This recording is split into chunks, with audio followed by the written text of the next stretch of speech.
Shalom saudara dikasih Tuhan, berjumpa kembali dalam program Santapan Rohani pada saat hari ini. Doa dan harapan kami Bapak Ibu seluruh para pendengar diberkati dan dilindungi oleh Tuhan. Haleluya. Kita berdoa saudara. Bapa di dalam sorga, pada saat hari ini kami mengucap syukur atas kasih setia Tuhan dan kesempatan yang Tuhan berikan untuk kami bisa mendengarkan kebenaran firman. Urapilah Tuhan pendengaran kami. Urapilah Tuhan setiap hati kami, untuk kami dapat bisa menerima kebenaran firman-Mu, menyirami hidup tubuh roh dan jiwa kami. Dalam nama Tuhan Yesus, kami berdoa dan mengucap syukur. Haleluya. Amin. Bapak Ibu dikasih Tuhan, bacaan firman Tuhan tertulis dalam Matius 6 ayat 23 saudara. Jika matamu jahat, gelaplah seluruh tubuhmu.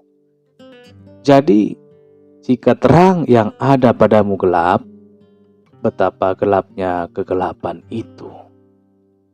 Saudara dikasih Tuhan, apabila pertama kali berjumpa dengan channel ini bukan karena kebetulan saudara, tetapi karena kasih yang mempertemukan kita. Dan harapan kami Bapak Ibu bisa tekan tombol subscribe-nya dan like, supaya setiap video-video terbaru dalam channel ini boleh Bapak Ibu dapatkan. Kita rebut sosial media ini saudara. Kita buat sosial media kita untuk pelayanan Kristus. Kita isi dengan kabar-kabar baik, kabar kebenaran firman. Puji Tuhan. Kita lanjutkan saudara. Bahagia tidaknya hidup kita sangat ditentukan oleh mata saudara. Jangan pandang remeh mata kita. Bukan hanya dibutuhkan untuk melihat. Menurut Yesus, mata bisa mengakibatkan hidup kita gelap. Saudara, akibat penyalahgunaan mata punya pengaruh yang sangat besar. Bayangkan saudara, hanya gara-gara mata, maka tubuh kita, hidup kita menjadi gelap seluruhnya. Bukan sebagian kecil saudara. Yesus berkata, gelaplah seluruh tubuhmu. Apa yang dimaksud dengan gelaplah seluruh tubuh kita saudara? Tubuh bicara kehidupan kita. Bahagia tidaknya hidup kita sangat bergantung kepada mata kita. Akur dan harmonisnya rumah tangga kita juga sangat ditentukan oleh mata kita. Sukses gagalnya usaha kita saudara juga sangat dipengaruhi oleh mata kita. Sampai tidaknya kita ke titik tujuan ditentukan oleh mata kita juga. Dengan kata lain saudara, mata adalah salah satu kunci sukses kehidupan. Amin. Jika Anda salah memfungsikan mata, keliru menggunakan mata, maka akibatnya negatif akan dialami. Begitu pentingnya peran dan fungsi mata, sehingga kita harus teliti dan ekstra hati-hati memakai mata kita. Gelaplah tubuh kita, bicara gagalnya kehidupan ini saudara. Ungkapan gelaplah tubuh kita, bicara gagalnya kehidupan ini. Saudaraku, kita akan berseok-seok, terengah-engah, kesulitan dalam melangkah di dalam kehidupan ini. Jangankan mau berlari saudara, berjalan saja susah. Hingga akhirnya kita akan tiba di titik penyesalan. Dan celakanya saudara, jangan-jangan segalanya sudah terlambat. Saudaraku yang dikasihi nama Tuhan, mata adalah pelita tubuh. Jangan abaikan atau jaga baik-baik mata kita. Saudara, 2 Korintus 4 ayat 18. Sebab kami tidak memperhatikan yang kelihatan, melainkan yang tak kelihatan. Karena yang kelihatan adalah sementara, sedangkan yang tak kelihatan adalah kekal. Hati-hati gunakan mata. Bagaimana mata Anda memandang kehidupan ini? Hidup ini mudah atau susah? Hidup ini peluang atau tantangan? Hidup ini soal dunia semata atau ada kehidupan lain setelah mati? Apa yang dilihat mata menentukan jalan hidup kita, saudara. Manusia sering tertipu jika hanya mengandalkan mata jasmani. Membuat kita pantas, semangat, kehilangan gairah hidup, dan seolah-olah tidak ada harapan lagi. Pakai juga mata rohani, maka kita akan melihat yang tidak kelihatan.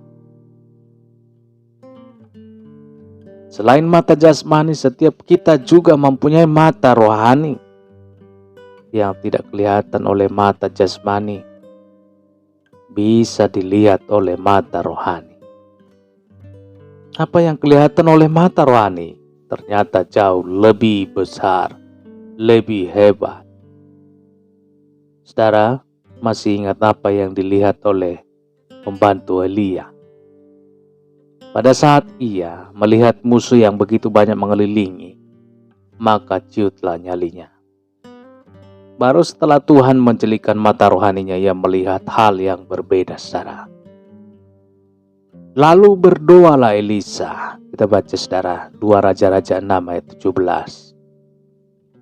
Lalu berdoalah Elisa, ya Tuhan, bukalah kiranya matanya supaya ia melihat. Maka Tuhan membuka mata bujang itu sehingga ia melihat.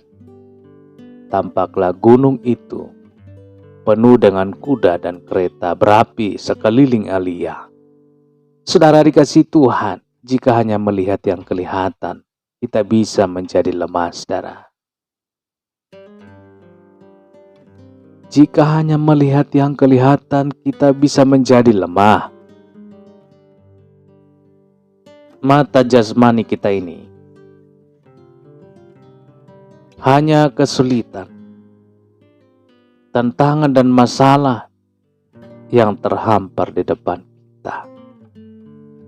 Sebaliknya, jika kita melihat dengan mata rohani, yang awalnya tidak kelihatan, ini tampak jelas. Saudaraku dikasihi Tuhan, ada kuasa Tuhan yang selalu mengiringi langkah kita. Ada kuasa Tuhan yang selalu mengiringi langkah saudara. Dia tidak pernah melepaskan kita sedikit pun, saudara. Itulah sebabnya rasul-rasul memberi nasihat yang mujarab bagi orang yang hidupnya selalu diliputi kecemasan. 2 Korintus 4 ayat 18. Sebab kami tidak memperhatikan yang kelihatan, melainkan yang tak kelihatan. Karena yang kelihatan adalah sementara, sedangkan yang tidak kelihatan adalah kekal. Jangan khawatir, saudara. Masalah, tantangan, penderitaan yang Anda lihat dalam hidup saudara adalah sementara. Kenikmatan dunia, kenajisan, harta yang menggoda juga sementara, saudara. Pujian, penghargaan, dan popularitas itu juga sementara. Mengapa untuk yang sementara kita habiskan umur untuk mendapatkannya? Mengapa kita gadaikan iman kita untuk yang sementara? Awas, saudara, jangan salah menggunakan mata kita. Saudara, dalam Matius 5 ayat 29,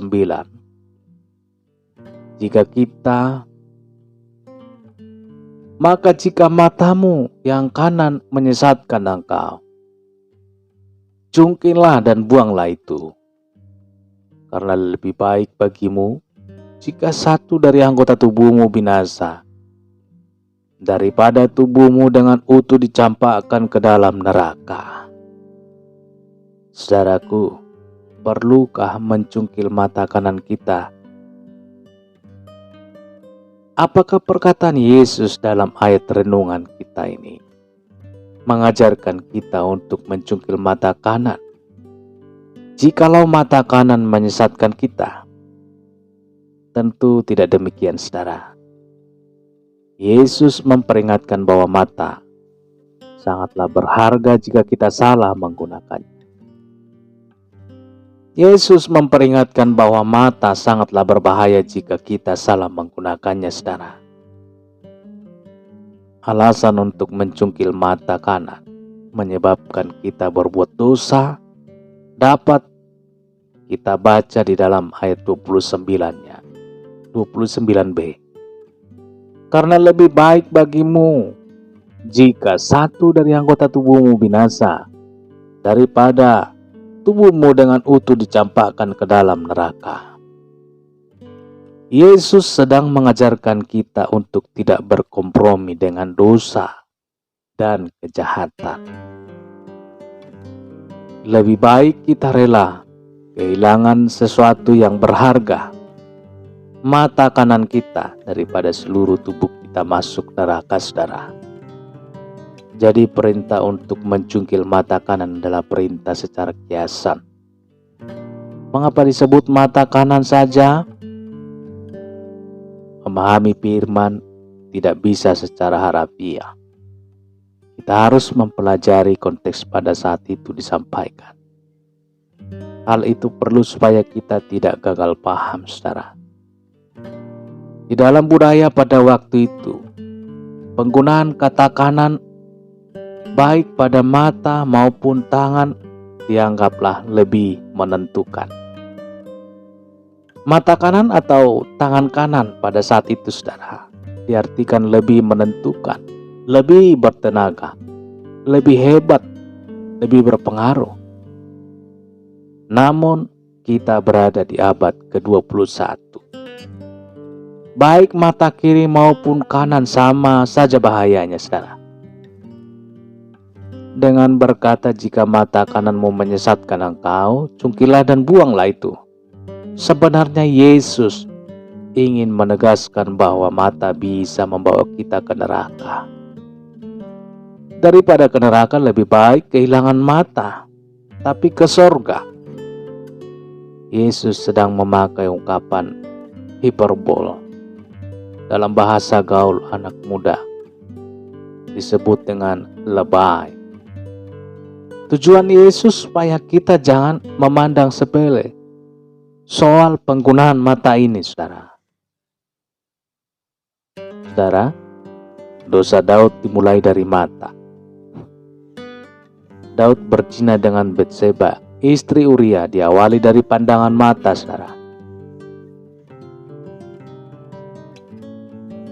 Seperti peribahasa berkata, dari mata datangnya lintah. Dari mana datangnya lintah? Dari sawah turun ke kali.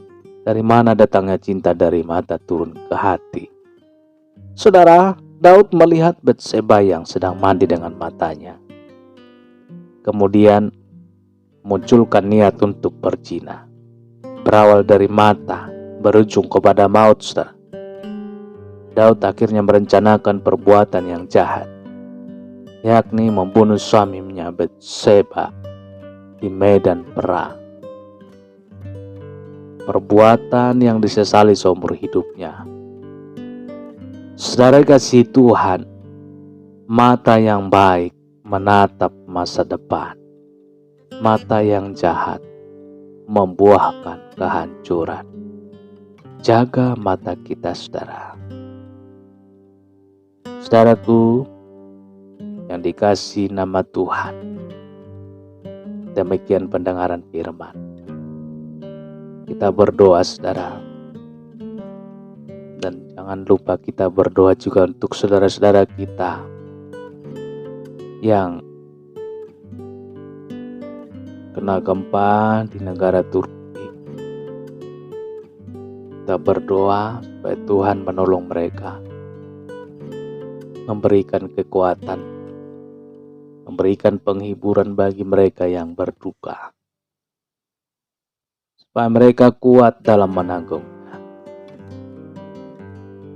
Kita berdoa saudara. Bapa di dalam sorga, terima kasih Tuhan, hari ini kami mengucap syukur. Kami sudah mendengarkan firman-Mu yang memberikan kami kekuatan, pengetahuan, nasihat. Kami bersyukur ya Tuhan, terpujilah nama-Mu. Bagimulah pujian, hormat, dan keagungan. Ditinggikanlah Tuhan, dimuliakanlah Tuhan. Biarlah firman-Mu Tuhan yang menjadi kekuatan baru, jadi rema di dalam kehidupan kami, suluh dalam setiap perjalanan kami. Begitu juga nanti kami akan melaksanakan aktivitas kami masing-masing. Tuhan berkatilah setiap langkah kami, seluruh para pendengar program Santapan Rohani hari ini. Tuhan berkati keluar masuk daripada rumahnya, Engkau berkati keluarganya, Engkau berkati anak, cucu, istri, suami, oma, opa, opung, semuanya Tuhan Kau berkati.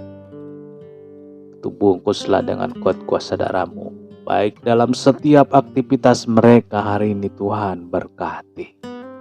Dalam nama Tuhan Yesus, kami juga berdoa untuk mereka, para pendengar program Santapan Rohani hari ini yang mengalami sakit. Tuhan Yesus, tangan kasih Tuhan yang penuh kuasa menjamah tubuh yang sakit. Pagi hari ini yang sakit disembuhkan. Dalam nama Tuhan Yesus Kristus. Yang sakit disembuhkan di dalam nama Yesus. Haleluya. Amin. Kita berdoa bagi saudara kita yang kena gempa di Turki. Bapa di sorga, Tuhan Yesus, biarlah tangan kasih-Mu Tuhan yang menolong, yang memberikan kekuatan bagi saudara-saudara kami yang di Turki. Tuhan Yesus, berbelas kasihanlah Tuhan, berikanlah penghiburan yang daripada-Mu, kekuatan, berikanlah kekuatan untuk mereka dapat menanggungnya. Dalam nama Yesus Tuhan. Kembalilah Tuhan kasih-Mu bagi mereka, untuk mereka dapat menjalani hidup mereka dengan kasih yang daripada Tuhan. Di dalam nama Yesus, keluarga lepas keluarga, pribadi lepas pribadi, mereka yang mengalami duka, Tuhan Engkau yang menghibur. Di dalam nama Tuhan Yesus, terpujilah nama-Mu Tuhan. Kami hanya dapat melaksanakan doa ini, berpermohonan kepadamu untuk saudara kami di sana. Terpujilah nama-Mu, termulialah nama-Mu Yesus, kekal untuk selama-lamanya. Haleluya. Amin. Bapak Ibu saudara dikasihi Tuhan, kita sudah berdoa, kita sudah mendengarkan renungan firman. Kita yakin dan percaya bahwa Tuhan berkarya bagi setiap kita. Kita yakin dan percaya bahwa firman Tuhan ini tidak akan kembali dengan sia-sia. Itulah ungkapan kebenaran firman Tuhan. Paling tidak dia akan menggarap setiap telinga yang mendengarkan. Proses demi proses, Tuhan berkarya dalam setiap kita. Dan amat terlebih bagi saudara-saudara kita yang mengalami sakit, Tuhan yang akan menyembuhkan. Saudara kita juga yang kena korban gempa di negara Turki, Tuhanlah yang menolong. Saudara dikasih Tuhan, dan selamat beraktivitas. Tuhanlah yang memberkati kita semua, berkati setiap langkah. Dan sampai berjumpa kembali esok hari, renungan pengantar tidur bagi kita saudara. Bila kita susah tidur, susah memejamkan mata, saudaraku, kita sarankan buat firman Tuhan untuk mengantar saudara untuk tidur. Nah, firman Tuhan sangat berkuasa. Terpujilah Tuhan, dan sampai bertemu kembali dalam renungan selanjutnya. Haleluya. Amin.